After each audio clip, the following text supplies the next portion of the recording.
Hello everyone, आज के हमारे इस करंट अफेयर के इस सेशन में हम करंट अफेयर के कुल 6 इम्पॉर्टेंट क्वेश्चन को देखेंगे जो कि आपके एग्ज़ाम के लिए बहुत ज़्यादा इम्पॉर्टेंट है। और जितने भी मतलब क्वेश्चन करा रहा हूँ वो आपके एग्ज़ाम में कहीं ना कहीं देखने को मिलेगा। ठीक है, तो ये इस तरह से याद करिएगा कि अगर एग्ज़ाम में 4 ऑप्शन मिले तो आपको एक ऑप्शन आंसर मिलना चाहिए। तो चलिए देखते हैं आज का पहला क्वेश्चन। तो पहला क्वेश्चन जो है धान खरीदी से संबंधित है। ठीक है, तो छत्तीसगढ़ में जो है न्यूनतम समर्थन मूल्य में किसमें न्यूनतम समर्थन मूल्य में धान की खरीदी होती है। तो इससे संबंधित बहुत ज़्यादा इंपॉर्टेंट मतलब जो इम्पॉर्टेंट है आपके एग्ज़ाम के लिए उसको मैं अलग करके आपको समझा रहा हूँ। आप उसको एक बार अच्छे से देख लीजिएगा। अगर एग्ज़ाम में अगर इससे क्वेश्चन आए तो आपसे बनने चाहिए। क्लियर है? तो देखो, न्यूनतम समर्थन मूल्य में जो धान का खरीदी जो है छत्तीसगढ़ में होता है, तो याद रखिएगा 2021-22 का अपन डाटा देख रहे हैं, 2021-22 का। तो 2021-22 में जो छत्तीसगढ़ में जो ए ग्रेड का धान का मूल्य निर्धारित किया गया है 1960 रुपये। कितना? तो 2021-22 के लिए जो ए ग्रेड धान का जो मूल्य है निर्धारित किया गया है 1960 रुपये, और जो सामान्य धान है उसका कीमत है 1940 रुपये। कितना? 1940 रुपये। क्लियर है? तो न्यूनतम समर्थन मूल्य में जो है ए ग्रेड का धान जो है 1960 रुपये और सामान्य जो धान है उसका मूल्य कितना होगा? 1940 रुपये। तो सरकार के द्वारा जो है ये मतलब बेसिक जो उसका धान का मूल्य है, इसके साथ ही जो सरकार है जो मतलब राजीव गांधी न्याय योजना के तहत कुछ मतलब उनको वो देता है, मतलब प्रोत्साहन राशि देते हैं। ठीक है, तो उसके लिए कितना है? टोटल राशि हो जाता है 2500 रुपये। तो राजीव गांधी न्याय योजना के तहत कितना सौ रुपये दिया जाता है प्रति मतलब क्विंटल जो धान के ऊपर? तो 2500 रुपये दिया जाता है। ये जो 2500 रुपये जो निर्धारित है ये कब चालू हुआ है? तो याद रखिएगा खरीफ वर्ष 2018-19 से स्टार्ट हुआ है, जिसमें जो धान का जो मिनिमम समर्थक मूल्य के ऊपर उनको और अलग से बोनस दिया जाता है। क्लियर है? मान लो अगर 1960 रुपये अगर ए ग्रेड का धान का मूल्य है तो उनको बोनस कितना मिलेगा? तो 540 रुपये उनको क्या मिलेगा? बोनस मिलेगा। तो ये जो मतलब जो बोनस और जो धान का जो मिनिमम समर्थन मूल्य है दोनों के मिलाकर जो सरकार जिस मतलब योजना से पैसा दे रही है उस योजना का नाम क्या है? राजीव गांधी न्याय योजना। ठीक है, राजीव गांधी न्याय योजना के तहत 2500 रुपये देने का क्या हुआ है? घोषणा हुआ है। जो कि ये घोषणा कब हुआ था? तो खरीफ वर्ष 2018-19 में हुआ था। क्लियर है? तो अपने आप में ये क्योंकि एक क्वेश्चन बन रहा है कि जो धान के लिए जो 2500 रुपये किस साल से देना स्टार्ट हुआ था? 2018-19 खरीफ फसल के समय दिया गया था। क्लियर है? खरीफ वर्ष। तो धान का मतलब जो है न्यूनतम समर्थन मूल्य ए ग्रेड के लिए 1960 रुपये, सामान्य धान के लिए 1940 रुपये का निर्धारण किया गया है 2021-22 में। और जो छत्तीसगढ़ में धान का जो खरीदी है कब से कब हुआ है? तो 1 दिसंबर से कब तक हुआ है? 7 फरवरी तक। पहले ये डेट क्या था? 31 जनवरी तक का था। कब तक का था? 31 जनवरी तक का था। लेकिन क्या हुआ था उस समय? वर्षा वगैरह हुआ छत्तीसगढ़ में, इसलिए जो है हमारे मुख्यमंत्री जी द्वारा ये क्या हुआ है? डेट को आगे बढ़ा दिया गया है। तो 1 दिसंबर से 7 फरवरी का डेट जो है धान खरीदी के लिए निर्धारित किया गया था। और धान खरीदी के लिए जो धान खरीदी केंद्र, तो 2021-22 में धान खरीदी केंद्र कितने सारे थे? तो याद रखना 2484। क्लियर है? एकदम इजी है। 2484 ऐसे करके आप याद कर सकते हैं। तो धान खरीदी केंद्र कितना है 2021-22 के लिए? तो 2484 है। क्लियर है? जो कि पिछले साल कितना था धान खरीदी केंद्र? तो 2305 था। क्लियर है? अगर क्वेश्चन पूछ देगा 2020-21 के लिए धान खरीदी केंद्र कितना था इस छत्तीसगढ़ प्रदेश में? तो 2305 था। और 2021-22 के लिए बोलेगा तो 2484 होगा। क्लियर है? और जो धान खरीदी के लिए लक्ष्य रखा गया था छत्तीसगढ़ सरकार द्वारा, लक्ष्य कितना रखा गया था? तो 105 लाख मिलियन टन का जो है धान खरीदी का लक्ष्य रखा गया था, जो कि हम मतलब उसको क्या किया है? उसको पा नहीं सके उस लक्ष्य को। और कितना अपन को मिला है धान का जो है? तो याद रखिएगा 97.97। ठीक है, 97.97 लाख मीट्रिक जो टन धान का क्या हुआ है? खरीदी हुआ है। 105 का लक्ष्य रखे थे लेकिन उतना अपन को मिला नहीं। कितना मिला है अपन को? 97 मतलब 97.97 लाख मीट्रिक टन धान का क्या हुआ है? खरीदी हुआ है। कौन से ईयर में? तो 2021-22 में। क्लियर है? इसको अपन याद कर सकते हैं लगभग 98 लाख मीट्रिक टन धान। क्लियर है? इतना अपन इसको याद कर सकते हैं 98 लाख मीट्रिक टन धान। क्लियर है? इसके बाद अगला देखेंगे 2000। देखो 2001 जो ये 97.97 ये कौन से ईयर के लिए है? तो 2021 22 के लिए है, ठीक है। लेकिन जो पिछले साल कितना मतलब लक्ष्य रखा गया था, तो याद रखिएगा 95 के आसपास रखा गया था उसका लक्ष्य। लेकिन कितना मतलब मीट्रिक टन धान मिला था अपन को, तो 92 लाख मीट्रिक टन धान क्या मिला था 2020-21 में। क्लियर है। तो छत्तीसगढ़ में जो है 2020-21 में कितना लाख मीट्रिक टन धान जो है उत्पादन हुआ था, तो याद रखिएगा 92 लाख मीट्रिक टन मतलब सरकार द्वारा खरीदा गया था। और इस साल जो है कितना खरीदा गया है, तो 97.97 मीट्रिक टन। और 2019-20 में कितना खरीदा गया था, तो याद रखिएगा 83 लाख मीट्रिक टन धान। क्लियर है। तो 3 साल के ये इसको अपन ध्यान में रखेंगे। अगर कहीं से भी क्वेश्चन पूछे तो आपसे बनना चाहिए 2021-22 के लिए कितना है, तो 97.97 लाख मीट्रिक टन। और 2020-21 के लिए कितना है, तो 92 लाख मीट्रिक टन धान। और 2019-20 के लिए कितना है, तो 83 लाख मीट्रिक टन धान खरीदी किया गया है छत्तीसगढ़ सरकार के द्वारा। ठीक है। अब ये छत्तीसगढ़ सरकार के द्वारा इतना मतलब 97 लगभग 98 लाख मीट्रिक टन धान खरीदा गया है। इसमें सबसे ज्यादा भाग किसका दिया गया है, तो राजनांदगांव का। किसका दिया गया है, राजनांदगांव का। तो राजनांदगांव जो है 8.5 लाख 8.25 लाख मीट्रिक टन धान का उत्पादन करके क्या है, फर्स्ट रैंक में है। कौन सा रैंक में है, फर्स्ट रैंक में है। तो 8.25 लाख मीट्रिक टन धान जो है छत्तीसगढ़ सरकार को किसके द्वारा मिला है, तो राजनांदगांव के द्वारा मिला है। उसके बाद जो हर साल मतलब फर्स्ट आता था जांजगीर चांपा, वो इस बार कौन से क्रम में है, तो सेकंड क्रम में है। क्लियर है। जो धान उत्पादन में जो सबसे मतलब फर्स्ट आता तो वो कौन है, मतलब जो 3 साल से लगातार फर्स्ट में था, वो जो इस साल क्या कौन सा रैंक में है, तो सेकंड रैंक में है। फर्स्ट रैंक किसका है, तो राजनांदगांव का है। सेकंड किसका है, तो जांजगीर चांपा का। ठीक है। तो 8.25 लाख मीट्रिक टन धान का तो कहाँ से उत्पादन हुआ है, तो राजनांदगांव से। और 8.25 लाख मीट्रिक टन धान कहाँ से हुआ है, तो जांजगीर चांपा से। जबकि सबसे मतलब कम जो है धान का उत्पादन कहाँ हुआ है, तो दंतेवाड़ा में हुआ है। कहाँ हुआ है, दंतेवाड़ा में। दंतेवाड़ा में कितना उत्पादन हुआ है, तो 17,000 ठीक है 17,000 लाख मीट्रिक टन धान का उत्पादन हुआ है। ये याद रखिएगा। ठीक है। ये जो है ना 8.2 लाख में है, ये याद रखिएगा। ठीक है। यहाँ पर जो है 17,000 मिलियन टन का क्या हुआ है, उत्पादन हुआ है। ये याद रखिएगा। इसके बाद जो आगे देखेंगे, छत्तीसगढ़ में जो है प्रति एकड़ धान खरीदी। ठीक है। जैसे मान लो जो प्रति एकड़ धान खरीदी में कितना मतलब क्विंटल सरकार लेगी, तो याद रखिएगा तो 15 क्विंटल। कितना, 15 क्विंटल। तो प्रति एकड़ धान खरीदी में जो है कितना मतलब क्विंटल सरकार मतलब धान लेगी, तो याद रखना 15 क्विंटल। कितना, 15 क्विंटल। ये याद रखिएगा। इसके बाद याद रख लेना बारदाना मूल्य। ठीक है। बारदाना मतलब ये क्या होता है, बोरी। ठीक है। जो बोरी धान को बेचने के लिए जो बोरी लगता है, किसी भी धान को मतलब लेके सीधा मंडी तक पहुंचाने के लिए क्या यूज करता है, बारदाना। बारदाना मतलब बोरी। ठीक है। तो ये बारदाना जो है गवर्नमेंट सरकार क्या करती है, 50% जो बोरी है वो जो जिसका मतलब कृषक द्वारा लिया जाता है, और 50% जो बोरी रहता है 50% का, वो गवर्नमेंट सरकार उसको पैसा क्या कर देता है, रिटर्न कर देता है। तो जो इस बार जो बारदाना मूल्य जो है, बोरी का जो मूल्य है कितना निर्धारित किया गया था, तो 25 रुपये है। क्लियर है। 25 रुपये जो है बारदाना मूल्य है। इसके बाद याद रखना एक और इम्पॉर्टेंट जो इसमें है वो है कुल पंजीकृत कृषक कितने थे। तो कुल पंजीकृत कृषक कितने थे, तो लगभग याद रखना 2266 लाख। ठीक है। 2266 मतलब 22.66 लाख कुल पंजीकृत कृषक थे, जिसमें कि पिछले साल 2020-21 में कितने थे, तो याद रखिएगा 2151 थे। इस साल कितना है, 2266 है। और पिछले साल कितना था, 2151। लगभग 1 लाख कृषक जो है इस पंजीकृत कृषक बढ़े हैं। क्लियर है। तो ये जितने भी इंपॉर्टेंट है जहाँ से क्वेश्चन पूछे जा सकते हैं धान खरीदी से, तो वो मैंने आपको करा दिया। इसका नोट्स बना लीजिएगा और इसको ध्यान से देखिएगा।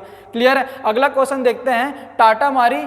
तो ये टाटा मारी कहाँ है, तो याद रखिएगा टाटा मारी केस काल में है। ठीक है। टाटा मारी जो है केस काल में है, और ये केस काल कहाँ है, तो कोंडागांव में। तो क्वेश्चन पूछेगा टाटा मारी जो है कहाँ है, किस मतलब या कहाँ से संबंधित है, तो कोंडागांव से या केसकाल घाटी से। क्लियर है। तो केसकाल घाटी में कांच का पुल बनाया गया है। कहाँ बनाया गया, कांच का मतलब कांच का पुल। तो याद रखिएगा केसकाल घाटी में कांच का पुल बनाया गया, और केसकाल घाटी में कहाँ पर, तो टाटा मारी में। ठीक है। टाटा मारी में। तो क्वेश्चन पूछ सकता है कि कांच का पुल कहाँ बनाया गया है, तो टाटा मारी केसकाल में। या फिर बोल सकता है कि मतलब टाटा मारी केसकाल किस लिए प्रसिद्ध है, तो याद रखना प्रदेश का पहला कांच का पुल बना है। ठीक है। प्रदेश का पहला कांच का पुल बना है कहाँ, टाटा मारी केसकाल कोंडागांव में।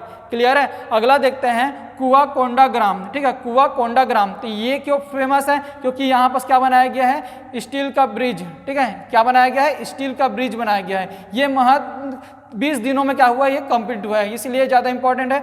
और ये कुआकोंडा मतलब जो ग्राम है ये तो कहाँ है, आपका कोंडा गांव में है। कहाँ है, कोंडा गांव में। लेकिन अगर कुआकोंडा अगर तहसील बोलेगा तो कहाँ है, दंतेवाड़ा में है। तो ये याद रखिएगा, ये ग्राम है। तो कुआकोंडा ग्राम जो है क्यों फेमस है, तो स्टील ब्रिज के लिए फेमस है। कहाँ है, कोंडा गांव में है। और ये जो स्टील ब्रिज है कहाँ बन रहा है, तो करमत-पारा नाला में, ठीक है, करमत-पारा नाला के पास बन रहा है। क्लियर है। इसके बाद जो अगला है वो देखेंगे तर्रेम नक्सली मुठभेड़, ठीक है। तर्रेम नक्सली मुठभेड़ ये कहाँ हुआ था, तो याद रखिएगा ये बीजापुर में हुआ था। क्वेश्चन पहले यही उठाएगा कि तर्रेम नक्सली मुठभेड़ कहाँ हुआ था, तो याद रखिएगा बीजापुर में हुआ था। कहाँ हुआ था, बीजापुर में हुआ था। और कब हुआ था, तो याद रखिएगा 4/4/2021, ठीक है, 4 अप्रैल 2021 में हुआ था। कब हुआ था, तो 4 अप्रैल 2021 में हुआ था। तो ये याद रखिएगा तर्रेम नक्सली मुठभेड़ कब हुआ था, तो 4 अप्रैल 2021 में हुआ था। तर्रेम नक्सली मुठभेड़ कहाँ हुआ था, तो बीजापुर में हुआ था। और इस मुठभेड़ में हमारे जो टोटल 22 नौजवान जो है शहीद हुए थे, याद रखिएगा, ठीक है। 22 नौजवान जो हमारे शहीद हुए थे, ये भी याद रखिएगा। 21 के बाद याद रख लेना 22, ठीक है। तो 22 नौजवान क्या हुए थे, शहीद हुए थे। इसके बाद जो अगला क्वेश्चन है वो है जयंती स्टेडियम, ठीक है। तो ये जयंती स्टेडियम कहाँ है, तो ये भिलाई में है। कहाँ है, तो जयंती स्टेडियम कहाँ है, तो भिलाई में है, ठीक है। तो ये जो जयंती स्टेडियम है इसका हाल ही में नाम चेंज कर दिया गया है। और इसका नाम चेंज करके क्या कर दिया गया है, शहीद वीर नारायण सिंह स्टेडियम। क्लियर है। जो जयंती स्टेडियम है उसका नाम चेंज करके क्या कर दिया गया, जो जयंती स्टेडियम कहाँ है, भिलाई में, ठीक है। तो जयंती स्टेडियम भिलाई का जो नाम चेंज करके क्या कर दिया गया है, शहीद वीर नारायण सिंह स्टेडियम भिलाई, ये कर दिया गया है, ठीक है। तो ये भी क्वेश्चन आ सकता है, कहाँ है जयंती स्टेडियम, या फिर शहीद वीर मतलब किसका नाम अभी हाल ही में चेंज किया गया है, तो जयंती स्टेडियम का। और क्या नाम रखा गया है, तो शहीद वीर नारायण सिंह के नाम से रखा गया है। क्लियर है। अगला जो है ये भी बहुत ज़्यादा वेरी इंपॉर्टेंट है, ठीक है, वेरी इंपॉर्टेंट क्वेश्चन है इसमें। तो देखो राष्ट्रीय आदिवासी नृत्य महोत्सव, ठीक है, राष्ट्रीय आदिवासी नृत्य महोत्सव और राज्योत्सव। क्लियर है। तो राष्ट्रीय आदिवासी नृत्य महोत्सव और राज्योत्सव 2021। क्लियर है। तो ये जो राष्ट्रीय आदिवासी नृत्य महोत्सव है इसका सेकंडवा साल है, ठीक है, दूसरा साल है। पहला जो है मतलब आदिवासी नृत्य महोत्सव जो है 2019 में हुआ था, दिसंबर में, ठीक है, ये याद रखेगा। जो पहला राष्ट्रीय आदिवासी नृत्य महोत्सव जो है कब हुआ था, दिसंबर 2019 में हुआ था। सेकंड जो है 2021 में हुआ है। और एक चीज़ और है, जो इस बार क्या है, दोनों को कंबाइन करके मतलब किया गया है। क्या किया है, राष्ट्रीय आदिवासी नृत्य महोत्सव और जो छत्तीसगढ़ का जो राज्योत्सव है 1 नंबर वाला, दोनों कंबाइन किया गया है। और ये 2021 में कंप्लीट हुआ था, ठीक है, ये याद रखिएगा। और जो राष्ट्रीय आदिवासी नृत्य महोत्सव है तो 2021 में से कौन सा है, तो दूसरा साल है, ठीक है, दूसरा साल है, ये याद रखेगा। और ये जो राष्ट्रीय आदिवासी नृत्य महोत्सव कहाँ हुआ था, तो याद रखेगा साइंस कॉलेज मैदान रायपुर में हुआ था, ठीक है, साइंस कॉलेज मैदान रायपुर में हुआ था।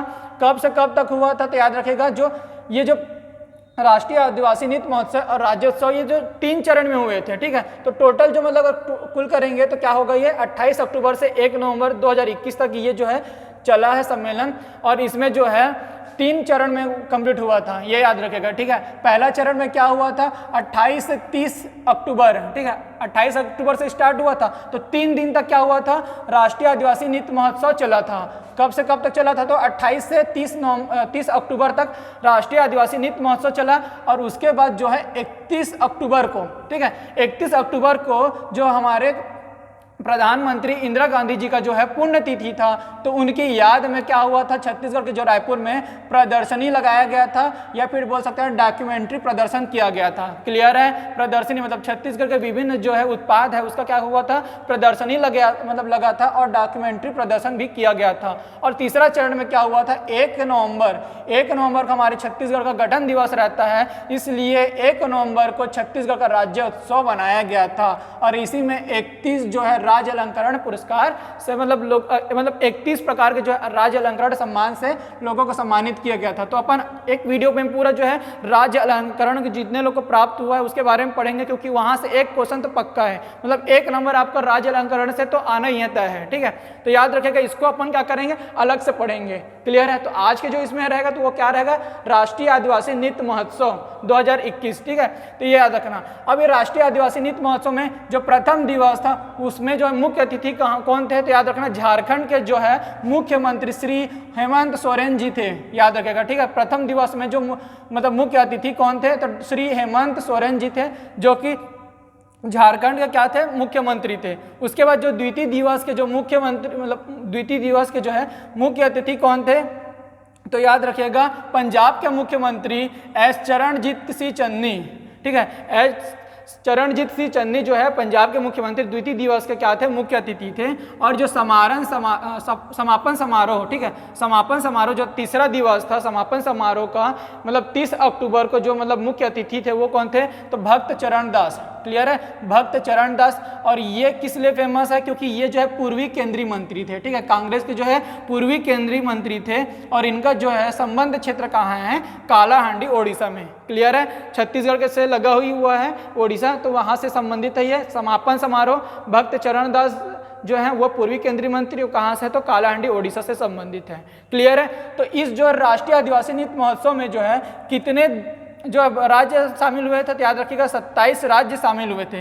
कितने राज्य शामिल हुए थे, 27 राज्य शामिल हुए थे और 6 केंद्र शासित प्रदेश शामिल हुए थे। ये याद रखिएगा, ठीक है, 27 और 7 केंद्र शासित प्रदेश। इसको ऐसे याद रख सकते हैं 2 7 7 के बाद याद रख लेना 6, ठीक है। तो 27 जो राज्य है और 6 केंद्र शासित प्रदेश हैं इसमें शामिल हुए थे और 7 देश, ठीक है, 7 देश के जो कलाकार इसमें शामिल हुए थे। ये याद रखिएगा, ठीक है, 7 देश के कलाकार शामिल हुए थे। ये 7 देश कौन कौन से ये देख लेते हैं, तो याद रख लेना माली के बाद युगांडा, उज्बेकिस्तान, इस्बिस्तिनी और श्रीलंका, फिलिस्तीन और नाइजीरिया। ये 7 देश के जो हैं कलाकार इस नृत्य महोत्सव में शामिल हुए थे। और टोटल कितने कलाकार थे, तो याद रखिएगा 1500 से अधिक कलाकार शामिल हुए थे इस नृत्य महोत्सव में। कितने से अधिक, 1500 से अधिक कलाकार जो इस नृत्य महोत्सव में शामिल हुए थे। और इसमें जो है 59, ठीक है, 59 जो है टीम शामिल हुए थे, जिसमें से 63 जो है विदेशी कलाकार थे।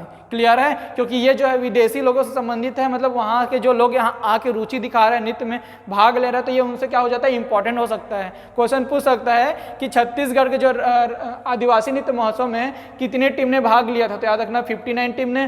कितने विदेशी कलाकार छत्तीसगढ़ आए थे मतलब इस सम्मेलन में भाग लेने के लिए, तो 63 विदेशी कलाकार छत्तीसगढ़ आए थे। इसके बाद जो अगला है वो है मतलब इससे जो है इसमें जो इनाम मिला है, ठीक है, मतलब प्राइज जो दिया गया है, तो 2 क्षेत्र में प्राइज दिया गया था। एक पहला है विवाह संस्कार संबंधी नृत्य के लिए और दूसरा है अन्य पारंपरिक विद्या से संबंध नृत्य के लिए, ठीक है। तो 2 श्रेणी में क्या किया गया है, सम्मानित किया गया है। तो देखो विवाह संस्कार संबंधी नृत्य के लिए फर्स्ट जो है झारखंड को दिया गया है। फर्स्ट किसको दिया गया है, झारखंड को दिया गया है। कौन से नृत्य के लिए दिया गया है, तो याद रख लेना करसा नृत्य, ठीक है, करसा नृत्य के लिए झारखंड को फर्स्ट मतलब पुरस्कार दिया गया है। उसका सेकंड जो पुरस्कार है वह ओडिशा को दिया गया है। कौन से नृत्य के लिए दिया गया है, तो याद रख लेना धप नृत्य के लिए। कौन से नृत्य के लिए दिया गया है, तो याद रख लेना धप नृत्य के लिए ओडिशा को सेकंड पुरस्कार दिया गया है। और थर्ड पुरस्कार जो है कार्बी तीवा नृत्य, ठीक है, कार्बी तीवा नृत्य ये कहाँ का है, तो असम का है।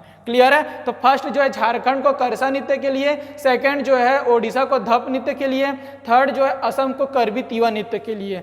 ये जो है विवाह संस्कार संबंधी नृत्य के लिए पुरस्कार दिया गया। और एक और जो अन्य श्रेणी था वो अन्य पारंपरिक विद्या से संबंधित था, ठीक है। अन्य पारंपरिक विद्या से संबंध नृत्य में फर्स्ट वापस किसको मिल जाएगा, झारखंड को। क्लियर है, झारखंड को फर्स्ट जो रैंक मिलेगा। और कौन से नृत्य के लिए, तो छऊ नृत्य के लिए। कौन से नृत्य के लिए, छऊ नृत्य के लिए। सेकंड जो है बाजसल नृत्य।